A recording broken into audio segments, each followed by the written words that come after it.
జన్ధన్ అకౌంట్లో 15 లక్షలు వేస్తున్నాడు ప్రతి ఒక్కరి అకౌంట్లో. వేసి రాక మీకు 15 లక్షలు ఈ 15 లక్షలు ఒకటేయా?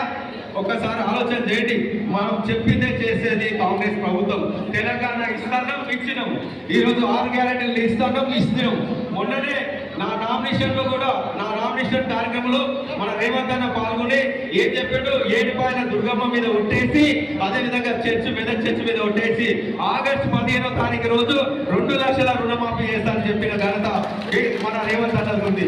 ఈరోజు రేవంత్ అన్న 2 లక్షల రుణమాఫీ చేస్తే రైతులందరూ కూడా కాంగ్రెస్ ప్రభుత్వం వైపునే పోతారని చెప్పి హరీష్ రావు గారు ఏమంటుండు, నేను రాజీనామా చేస్తా అంటుండే ఆగస్టు 15 తారీఖు అని చెప్పి. నువ్వు రెడీ చేసుకొని పెట్టుకో, స్పీకర్ పోడియం దగ్గర ఆగస్టు 15 రోజు నీ రాజీనామా ఆమోదం చేస్తాం, రుణమాఫీ కూడా చేస్తామని చెప్పి తెలియజేస్తున్నాం.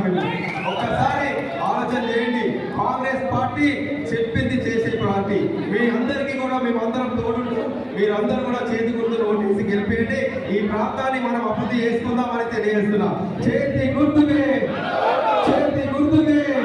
ఈరోజు ముఖ్యంగా కూడా చెప్తున్నా, అవకాశం ఇంకొక 2 క్యాండిడేట్ల గురించి చెప్పలేదు కదా. వెంకటరామరెడ్డి గురించి గజవేలకు అందరూ తెలుసు కదా. వీళ్ళే గుండపోచమ్మ ప్రాజెక్ట్ కింద 8 ఊళ్ళు కానీ వేస్తే ఆ రైతులకు నష్టపరిహారం సరిపోతలేదు సార్, జర నష్టపరిహారం పెంచు సార్ అంటే ఆ రైతులను మీ దిక్కున్నదాన్ని చెప్పుకోకుండా మీ ఇష్టపడని చెప్పినా లేదా?